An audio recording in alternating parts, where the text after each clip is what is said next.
Student, I am Shruti Gaur. Bioversity में आपका स्वागत है।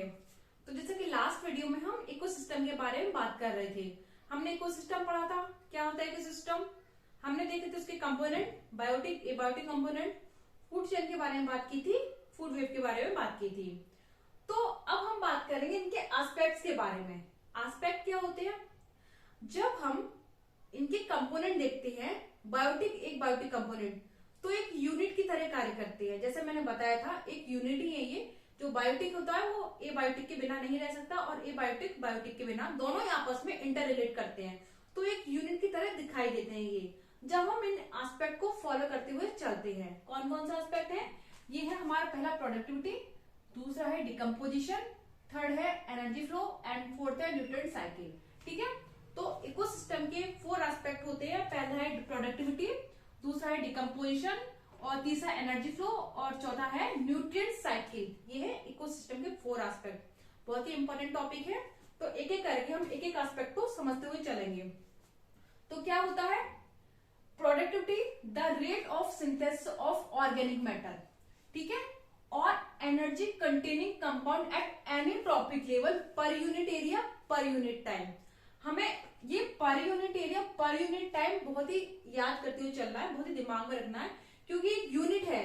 जब भी पूछी जाती है, कभी कभी ये उसमें क्वेश्चन में पूछी जाती है कि इनकी यूनिट क्या होती है। जैसे आपको कोई भी ऑप्शन दे देंगे तो पर यूनिट एरिया पर यूनिट टाइम, आपको ये दिमाग में रखते हुए चलना है।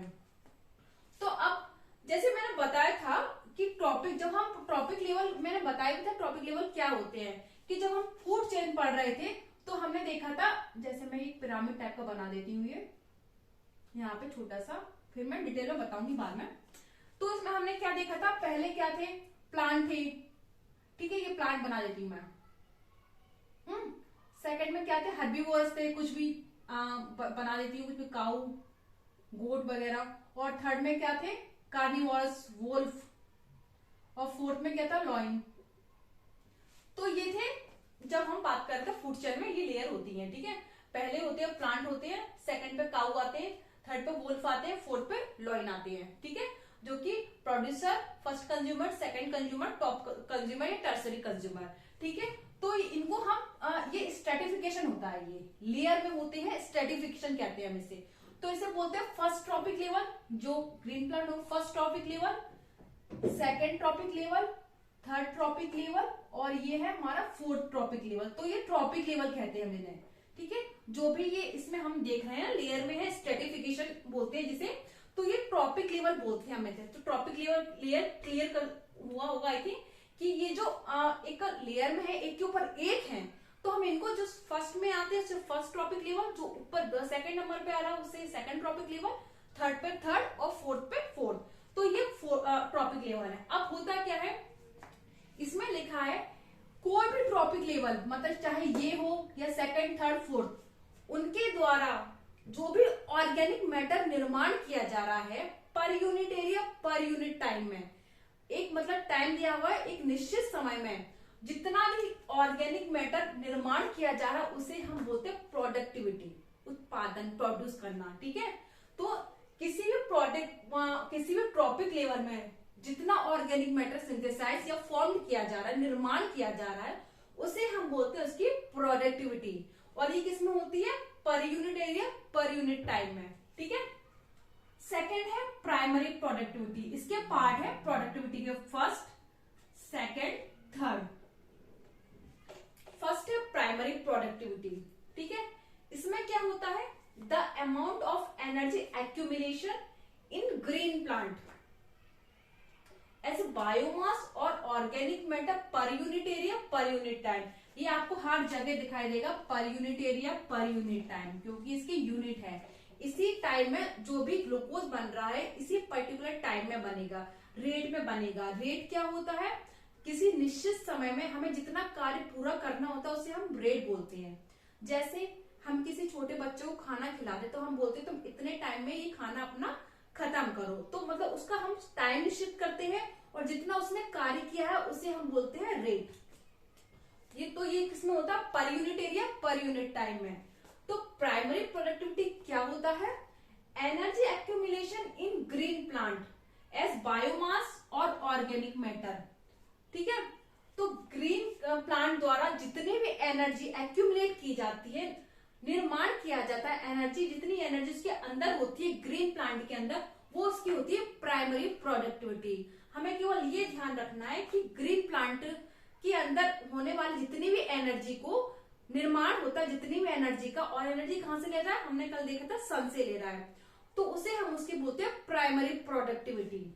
ये है हमारी प्राइमरी प्रोडक्टिविटी। सेकेंड है हमारी gross primary productivity, the total organic matter synthesized by the producer. जो प्रोड्यूसर है, जो ग्रीन प्लांट है, उसके द्वारा जितना भी ऑर्गेनिक मैटर का निर्माण किया जा रहा है, ऑर्गेनिक मैटर मतलब ग्लूकोज का प्रोडक्शन किया जा रहा है, उसे हम बोलते हैं इसकी ग्रॉस प्राइमरी प्रोडक्टिविटी। इससे रिलेटेड ही होगा प्राइमरी प्रोडक्टिविटी है, मतलब इसमें क्या है, ग्रीन प्लांट के द्वारा जितना भी एनर्जी एक्यूमुलेट की जाती है उसे हम बोलते हैं primary productivity. Gross primary productivity producer के द्वारा जितना भी ऑर्गेनिक मैटर सिंथेसाइज किया जाता है उसे हम बोलते हैं उसकी ग्रॉस प्राइमरी प्रोडक्टिविटी। मतलब ये ग्रीन प्लांट है, इसके द्वारा जितना भी ऑर्गेनिक मैटर, जितना भी ग्लूकोज का निर्माण किया जाएगा उसे हम बोलेंगे उसकी ग्रॉस प्राइमरी प्रोडक्टिविटी। अब आती है हमारी net primary productivity. Net primary productivity क्या है, मैंने ये लिख रखा है, इसे हम डिटेल में समझते हैं क्या होता है। जैसे नेट प्राइमरी, ये एनपीपी मतलब नेट प्राइमरी प्रोडक्टिविटी और जीपीपी मतलब ग्रॉस प्राइमरी प्रोडक्टिविटी -R लिख रखा है मैंने। ठीक है, अब ये समझेंगे हम, जैसे ग्रॉस प्राइमरी प्रोडक्टिविटी में क्या हो रहा है, ग्लूकोज का फॉर्मेशन हो रहा है, ऑर्गेनिक मैटर मतलब ग्लूकोज का फॉर्मेशन हो रहा है, तो उसमें से जो जैसे प्लांट ने ग्लूकोज का फॉर्मेशन किया, ठीक है, तो उसमें से कुछ ग्लूकोज वो रेस्पिरेशन जो भी उसकी एक्टिविटी उसमें वो खर्च कर लेगा, तो हम बोलेंगे उसे, हम उसकी नेट प्राइमरी प्रोडक्टिविटी बोलेंगे। जैसे ग्रॉस प्राइमरी प्रोडक्टिविटी में जितना ग्लूकोज बना उसमें से कुछ रेस्पिरेशन में खर्च कर लिया जाए तो उसे हम बोलेंगे एनपीपी। ठीक है, क्योंकि जितना भी उसने बना रहा है ग्लूकोज तो उसी के लिए बना रहा है ना, उसकी जो उसकी एक्टिविटी है उसमें वो खर्च कर सके, तो उसमें रेस्पिरेशन में इसने खर्च कर दिया, तो उसे हम बोलेंगे नेट प्राइमरी प्रोडक्टिविटी जीपीपी, यानी ग्रॉस प्राइमरी प्रोडक्टिविटी -R। मतलब ग्रॉस प्राइमरी प्रोडक्टिविटी में जितना भी ग्लूकोज बना है उसमें कुछ रेस्पिरेशन या प्लांट की जो भी एक्टिविटी उसमें खर्च कर लिया जाए तो नेट प्राइमरी प्रोडक्टिविटी निकल आती है। जैसे एक एग्जांपल समझते हैं, जैसे हम कुछ पार्टी वगैरह प्लान करते हैं तो उसमें हम कुछ कलेक्ट करते हैं, पैसे वगैरह कलेक्ट करते हैं, तो हम ये सोचते हैं ये इतना इसमें लग जाएगा, इतना इसमें लग जाएगा, हम एक मान के चलते हैं प्रॉपर उसका कि हमें इतना रुपए चाहिए इस पार्टी के लिए। ठीक है, तो हमने इतना ये कलेक्ट किया, अब पूरी हमारी पार्टी ऑर्गेनाइज होगी, तो जो बचा पैसा उसके लिए हम क्या करें, उसका हम अपने अलग जो एक्टिविटी है हम फन के लिए यूज कर सकते हैं, तो उसे हम बोलेंगे नेट प्राइमरी प्रोडक्टिविटी। मतलब जो हमने कलेक्ट किया उसमें से हमने अपनी पार्टी के लिए यूज कर लिया और जो बचा हुआ हमने बाकी एक्टिविटी के लिए, जो हमारी अदर एक्टिविटी थी उसमें हमने यूज कर लिया, तो नेट प्राइमरी प्रोडक्टिविटी निकल आई।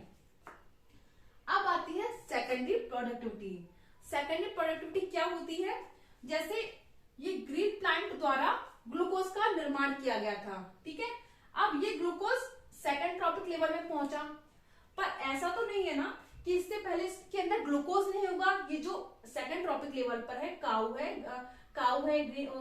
जो भी ग्रास ऊपर है, रैट है, तो इनके अंदर खुद का ग्लूकोज नहीं होगा, इनके अंदर जो ग्लूकोज मौजूद होता है उसे हम बोलते हैं secondary productivity, the rate of synthesized by organic matter formed by consumer के द्वारा जो भी ऑर्गेनिक मैटर का प्रोडक्शन किया जाता है उसे हम बोलते हैं उसकी सेकेंडरी प्रोडक्टिविटी। मतलब मेरे अंदर जो भी ग्लूकोज बन रहा है उसे हम बोलेंगे सेकेंडरी प्रोडक्टिविटी, या आपके अंदर जो भी ग्लूकोज आपके द्वारा बनाया हुआ जा रहा है उसे हम बोलेंगे सेकेंडरी प्रोडक्टिविटी। ठीक है, आई होप ये पूरा क्लियर होगा। एक बार हम और समझ लेते हैं इनसे। एस्पेक्ट ऑफ इकोसिस्टम के बारे में बात कर रहे हैं। 4 एस्पेक्ट हैं। पहला है प्रोडक्टिविटी, सेकंड है डिकम्पोजिशन, थर्ड है एनर्जी फ्लो, फोर्थ है हमारा न्यूट्रिएंट साइकिल। ठीक है, प्रोडक्टिविटी क्या होती है, जो the rate of synthesize of organic matter और energy containing compound at any trophic level. ये जो ट्रॉपिक ट्रॉपिक लेवल मैंने बनाए हो उनकी किसी भी ट्रॉपिक लेवल में जो भी एनर्जी कंटेन होती है उसे हम बोलते हैं उसकी प्रोडक्टिविटी। जो भी एनर्जी उसमें इकट्ठी होती है, मौजूद होती है, उसे हम उसे बोलते हैं प्रोडक्टिविटी। फिर इसके 3 पार्ट है, primary, gross primary, net primary productivity. ठीक है, ठीक है। और फोर्थ है हमारा सेकेंडरी प्रोडक्टिविटी। तो प्राइमरी प्रोडक्टिविटी क्या होती है? प्राइमरी प्रोडक्टिविटी जो भी एनर्जी ग्रीन प्लांट में मौजूद होती है या बनाई जाती है या वो लेते हैं उसे हम बोलते हैं उसकी प्राइमरी प्रोडक्टिविटी। ठीक है। और ग्रॉस प्राइमरी प्रोडक्टिविटी क्या था?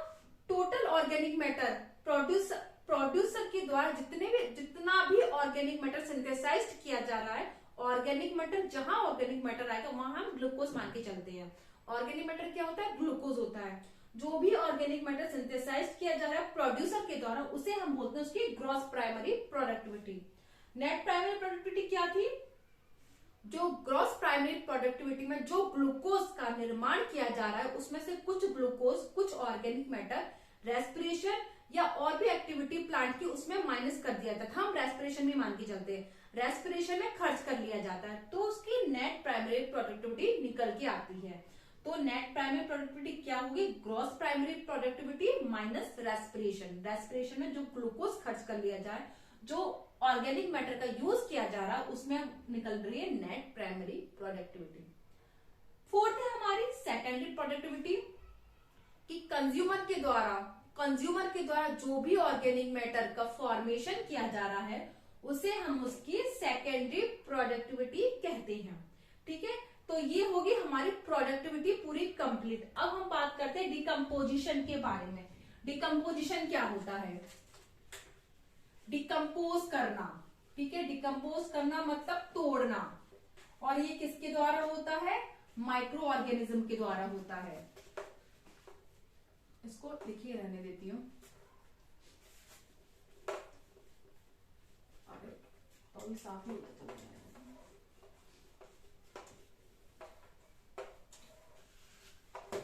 Trophic level I think clear होंगे, अगर नहीं क्लियर होंगे दोबारा और समझा देती हूँ। जैसे मैंने ये पिरामिड बनाया हुआ है, बड़े में बना देती हूँ अच्छे से। ठीक है, तो फर्स्ट में क्या था इसमें? प्रोड्यूसर कौन थे उसमें? ग्रीन प्लांट, ये ट्री बना दिया। ठीक है, ग्रीन प्लांट के बाद क्या थे इसमें? कुछ भी काऊ, गोट वगैरह मान के चलते हैं। ठीक है, थर्ड में क्या थे? जो इनको खाते हैं, वोल्फ मतलब मांसाहारी। फोर्थ में क्या थे? लॉइन। तो ये एक के ऊपर एक है तो इसे हम ट्रॉपिक लेवल बोलते हैं। फर्स्ट ट्रॉपिक लेवल,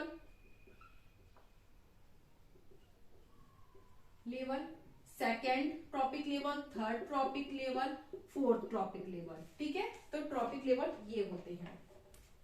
अब बात करते हैं हम डिकम्पोजिशन के बारे में।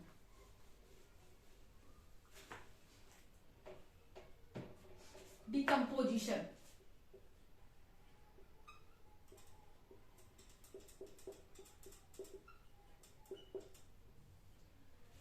डिकम्पोजिशन का मतलब होता है तोड़ना, डिकम्पोज करना, ऑर्गेनिक मैटर को तोड़ना। जो हमारे अंदर जो ऑर्गेनिक मैटर मौजूद है वो कैसा है? कॉम्प्लेक्स, उसको सिंपल में तोड़ना ही डिकम्पोजिशन होता है। ठीक है, डिकम्पोज किया जाता है। और किसके द्वारा किया जाता है? ये माइक्रो ऑर्गेनिज्म के द्वारा किया जाता है।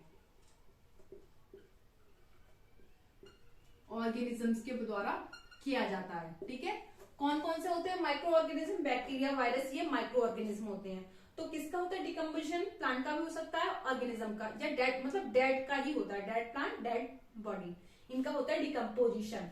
अब इसके 3 पार्ट होते हैं। पहला होता है हमारा फ्रेगमेंटेशन। रेड से लिख देती हूँ, एक मिनट डस्टर।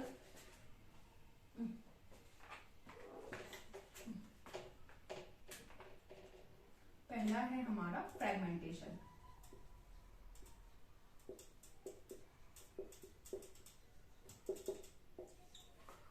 फ्रेगमेंटेशन क्या होता है? फ्रेगमेंट करना, टुकड़ों में करना। ठीक है, जैसे इसका एक एग्जांपल लेते हैं। ठीक है, जैसे कोई ट्री है, ये ट्री है। ट्री में क्या होती है? लीव्स होती हैं। ठीक है, ये लीव्स बना दी मैंने, एक ही बनाई है। ठीक है, ये लीव्स गिरी, ठीक है, लीव्स आके नीचे गिर गई जमीन पे, हम फ्रेगमेंटेशन पढ़ रहे हैं, ठीक है। अब क्या होगा, जो भी माइक्रो ऑर्गेनिज्म होंगे, फ्रेगमेंटेशन डिकम्पोजिशन होते हैं माइक्रो ऑर्गेनिज्म का यूज तो डिकम्पोज करने के लिए सबसे पहले इसकी स्टेज होती है डिकम्पोजिशन की, फ्रेगमेंटेशन, टुकड़ों में तोड़ेंगे। तो जो भी होगा, जैसे अगर हम बात करें अर्थवर्म हो सकता है, बीटल हो सकता है, ये इसे करेंगे छोटे छोटे टुकड़ों में डिवाइड करेंगे, जो पत्ती होगी इसे छोटे छोटे टुकड़ों में बांट देंगे, तोड़ देंगे, फ्रेगमेंट कर देंगे। इसका कौन कर देगा, अर्थवर्म होगा, कोई भी बीटल हो सकती है, ठीक है। तभी हम अर्थवर्म को फार्मर फ्रेंड बोलते हैं। क्यों, क्या करते हैं ये इनका जो आपने स्ट्रक्चर देखा होगा अर्थवर्म का, ये अपनी बॉडी के द्वारा जो सॉइल होती है उसमें ऐसे गड्ढे टाइप की स्ट्रक्चर क्रिएट कर देते हैं, जिससे जो फसलें होती है उसमें आसानी से, या क्रॉप होती है उनकी, जो फसलों का उत्पादन अच्छे से हो सकता है। इसलिए जब कोई भी फसल कोई भी किसान उगाता है, सबसे पहले उनको जो अर्थवर्म होता है उसकी जरूरत होती है, इसलिए इन्हें फार्मर फ्रेंड के नाम से भी जानते हैं। तो ये जो होंगे अर्थवर्म या बीटल, इसे छोटे छोटे टुकड़ों में बांट देंगे। फर्स्ट स्टेज में केवल यही होगा, फ्रेगमेंट होंगे, टुकड़े होंगे। कोई भी पेड़ से पत्ता गिरा, जमीन पर गिरा, और वो केचुए द्वारा या बीटल द्वारा छोटे छोटे टुकड़ों में बांट दिया गया, तो ये होगा हमारा fragmentation, first step. Second step में क्या था, सेकेंड स्टेप है हमारा कैटाबॉलिज्म।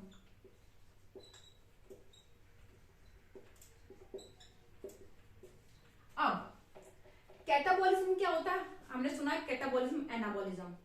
कैटाबॉलिज्म क्या होता है, कॉम्प्लेक्स ऑर्गेनिक इनसॉल्युबल कंपाउंड को, एक मिनट में लिख देती हूं, कॉम्प्लेक्स ऑर्गेनिक कंपाउंड को किसमें चेंज करते हैं, इसमें सिंपल ऑर्गेनिक कंपाउंड में, ऑर्गेनिक सॉल्युबल कंपाउंड में। ये होता है insoluble, complex organic insoluble, organic soluble compound, ठीक है।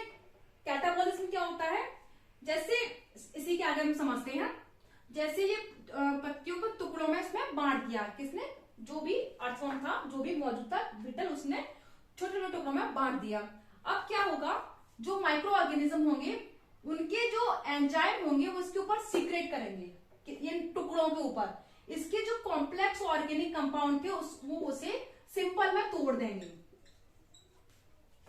तो कैटाबॉलिज्म में क्या होगा, ये जो टुकड़े हैं, फ्रेगमेंट है, उसमें कोई भी बैक्टीरिया, कोई भी जो भी माइक्रो ऑर्गेनिज्म होगा वो इसको सिंपल ऑर्गेनिक कंपाउंड में तोड़ देगा, सिंपल ऑर्गेनिक सॉल्युबल कंपाउंड में चेंज कर देगा।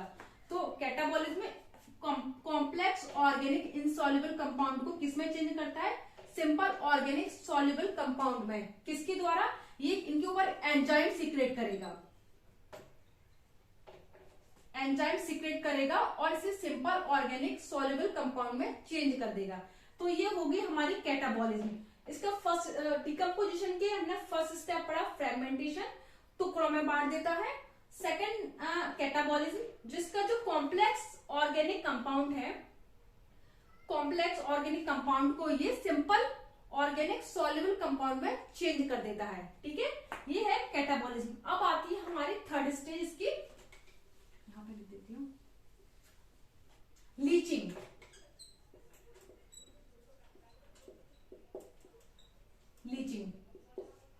लीचिंग में क्या होता है, जैसे यहां पर चेंज हुआ ये सिंपल ऑर्गेनिक सॉल्युबल कंपाउंड, ठीक है। तो ये सिंपल ऑर्गेनिक सॉल्युबल कंपाउंड है, तो अब ये जो सॉल्युबल है, सॉल्युबल तो मिट्टी के अंदर घुसता चला जाएगा, अंदर चला जाएगा, तो इसे हम बोलेंगे, इसी प्रोसेस को हम बोलेंगे लीचिंग। और जो बचा हुआ होगा उसे हम बोलेंगे डेट्राइट्स, ठीक है, इसे हम बोलेंगे डेट्राइट्स। इस प्रोसेस को बोलेंगे हम लीचिंग। मतलब कैटाबॉलिज्म के दौरान जो भी सिंपल ऑर्गेनिक सॉल्युबल कंपाउंड बन रहा है वो सॉल्युबल है, तो सॉइल के अंदर घुलता हुआ अंदर चला जाता है। जैसे हम सॉइल में पानी डालते हैं तो अंदर जाता है, वैसे ये सॉल्युबल है तो ये अंदर जा रहा है, तो इस प्रोसेस को हम बोलेंगे लीचिंग। और जो बचा हुआ रिमेनिंग पार्ट है उसे हम बोलेंगे डेट्राइट्स। तो ये इसके तीन डिकम्पोजिशन के तीन थे पार्ट थे। पहला था हमारा फ्रेगमेंटेशन था, सेकंड था हमारा कैटाबॉलिज्म था, और थर्ड था हमारा लीचिंग। ये इसके डिकम्पोजिशन के तीन पार्ट है। फिर बाद में आता है ह्यूमिफिकेशन, फिर इसमें ह्यूमस में चेंज हो जाता है। ये ह्यूमस क्या होता है, सॉइल के ऊपर जो बहुत ही ब्लैक सा पार्ट होता है उसे बोलते हैं हम ह्यूमस। तो ये ह्यूमिफिकेशन होता है, मिनरलाइजेशन होता है, इनऑर्गेनिक सब्सटेंस में चेंज हो जाता है। इतना इंपॉर्टेंट नहीं है ये तो, क्योंकि ह्यूमिफिकेशन क्या है, ह्यूमस बनता है, फिर इनऑर्गेनिक सब्सटेंस बनता है। तो केवल तीन चीजें हमें ध्यान करते हुए चलनी है। पहली थी हमारी फ्रेगमेंटेशन, डिकम्पोजिशन में बात करें फ्रेगमेंटेशन, टुकड़ों में टूटा था। सेकंड क्या था, कैटाबॉलिज्म, टुकड़ों में टूटने के बाद में जो उसका कॉम्प्लेक्स ऑर्गेनिक सब्सटेंस था वो था सिंपल में चेंज हो गया था। ठीक है, कॉम्प्लेक्स था, जो टुकड़ों में टूटा वो कॉम्प्लेक्स था, सिंपल में चेंज हुआ। किसमें, उस प्रोसेस को हमने क्या बोला था, कैटाबॉलिज्म। फिर लीचिंग में क्या हुआ था, जो सॉल्युबल था वो सॉइल के अंदर घुलता चला गया, अंदर चला गया, उस प्रोसेस को हमने लीचिंग कहा। और जो रिमेनिंग पार्ट था उसे हम बोलेंगे डेट्राइट्स। तो इसके ये जो एस्पेक्ट थे, दो एस्पेक्ट कंप्लीट हो गए, प्रोडक्टिविटी और डिकम्पोजिशन। आई होप आपको क्लियर समझ में आए होंगे। तो प्रोडक्टिविटी क्या था, जो भी एनर्जी बन रहा था प्रोडक्टिविटी था, उसमें भी कुछ पार्ट थे इसके। पहला था प्राइमरी था, फिर था ग्रॉस था, फिर नेट था, फिर सेकेंडरी था। फिर हमने बात की थी डिकम्पोजिशन के बारे में। डिकम्पोजिशन में तीन पार्ट थे, पहला था फ्रेगमेंटेशन था, सेकंड था कैटाबॉलिज्म था, और थर्ड था हमारा लीचिंग। तो हम दो हेडिंग को अपना कंप्लीट करते हुए कंप्लीट हमने कर ली है। पहली हमारी प्रोडक्टिविटी और दूसरी हमारी डिकम्पोजिशन। जो दो हेडिंग है आगे, एनर्जी फ्लो और जो भी थी आगे, उसको हम अपने नेक्स्ट वीडियो में कंप्लीट करेंगे। ठीक है, तो अगर आपको ये वीडियो अच्छा लगता है तो please like, share and subscribe कीजिए। Thank you.